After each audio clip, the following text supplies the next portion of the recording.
नारी शक्ति, नारी क्या है और नारी माता है, नारी बहन है, नारी पत्नी है, नारी बेटी है।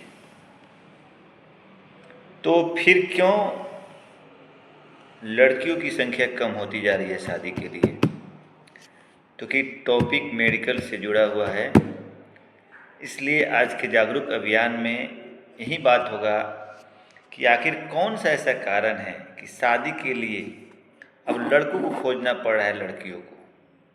क्या ऐसी काम हो गई है, क्या ऐसी चीज़ें हैं, इसको बहुत ही जागरूक होना ज़रूरी है। सबसे पहले समाज की सोच को बदलना होगा। यदि हम जो समाज में सोच रखते हैं कि वंश को बेटा ही बढ़ाता है, सारे काम बेटा के द्वारा ही निष्पादित होता है, तो यही सबसे बड़ा कारण है बेटियों की जनसंख्या कम होने का। सरकार ने इस दिशा में पहल करते हुए अभी सभी क्षेत्रों में नौकरी, रोजगार, चिकित्सा, स्वास्थ्य, जितना भी पढ़ाई, शिक्षा, राजनीतिक जितने भी पहलू हैं, सभी पहलुओं में 33%, 1/3 आरक्षण जो है वह महिलाओं को देने का निश्चय किया है। इसके लिए लोकसभा में बिल भी पास होने वाला है। बहुत ही ज़रूरी बात है, जागरूक होना ज़रूरी है कि बेटियों को बराबर अधिकार मिलना चाहिए, कन्या भ्रूण हत्या रोकना चाहिए। सरकार के द्वारा इस पर लगातार प्रयास किया जा रहा है, परंतु कुछ दानव प्रवृत्ति के लोग, कुछ अल्ट्रासोनोग्राफी वाले मेल फीमेल का डिटेक्शन करते हैं, जिसके चलते कन्या भ्रूण हत्या को बढ़ावा मिलता है। सरकार के द्वारा नियम है कि पकड़े जाने पर कारावास और जुर्माने का प्रावधान है, फिर भी सभी क्षेत्रों में घटनाएं, गलत काम, सही काम होते रहता है। लेकिन आपको जागरूक बनना पड़ेगा, आपको सतर्क रहना पड़ेगा, आपको समझना पड़ेगा कि जितना ख्याल आपका बेटा रख सकता है उससे कहीं ज़्यादा ख्याल आज की बच्चियाँ रख सकती हैं। ये सोच को बदलना पड़ेगा। सारे क्षेत्र में, सारे काम में, सभी कार्य लड़कियां भी बराबर तरीके से कर सकती है यदि उनको बराबर का मौका दिया जाए। शुरुआत वहाँ से होती है, माता पिता के दिल में इच्छा जागती है कि बेटी ज़्यादा नहीं होना चाहिए, और उसको बढ़ावा देने का जो मेन पहला पैदान जो है काम है, अल्ट्रासोनोग्राफी सेंटर जो मेल फीमेल डिटेक्ट करते हैं।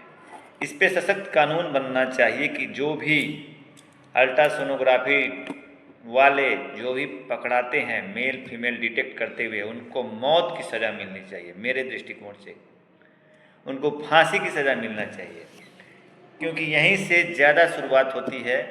और यदि किसी को मालूम ही नहीं चले किसी भी विधि से कि लड़का है या लड़की है, तो लोगों के मन में जो 50 तरह की बातें आ रही हैं, जो बर्दाश्त होने का जो डर रहता है, वह बर्दाश्त होना कम हो जाएगा। और उससे सबसे बड़ा ज़रूरी है कि आज के माता पिता सभी को जागरूक होना पड़ेगा, समझना पड़ेगा, बेटियों के महत्व को समझना पड़ेगा। बेटियां हैं तो वंश है, आपके आने वाला भविष्य है, आपका समाज है, आपकी प्रतिष्ठा है, आपका खानदान है। तो इसलिए बेटियों को बढ़ावा दीजिए, कन्या भ्रूण हत्या पर लगाम लगना चाहिए, लोगों को जागरूक होना चाहिए, बेटी बेटा का समान अधिकार होना चाहिए। और बेटियां किसी भी क्षेत्र में बेटों से कम नहीं है, यह सरकार को भी साबित करना चाहिए, लोगों को भी साबित करना चाहिए, और सबको जागरूक होना चाहिए। और इसी कड़ी में आज का वीडियो था, जागरूकता अभियान था कि नारी शक्ति को बढ़ावा देना चाहिए। 33% बिल लोकसभा में पास होने वाला है, होगा, और सभी क्षेत्र में माता पिता भी पूरे दिल खोल कर बेटियों को अपनाएं, ताकि कन्या भ्रूण हत्या पे लगाम लगे और बेटियों की संख्या बढ़ सके समाज में, ताकि आदमी को शादी के लिए बेटियों को खोजना, लड़कियों को खोजने की ज़रूरत नहीं पड़े। अब उल्टा हो गया है, अब लड़के वाले लड़कियों के घर दौड़ रहे हैं शादी के लिए। और कुछ समय ऐसा आएगा कि एक लड़की घर में 10-10 लड़के वाले दौड़ेंगे शादी कराने के लिए, शादी कि मेरे बेटे का हो जाए, मेरा खानदान बढ़े, मेरा परवरिश आगे बढ़े। और अभी सबसे बड़ा ये भी चीज़ हो रहा है कि इसके लिए आगे हम लोग वीडियो बनाएंगे।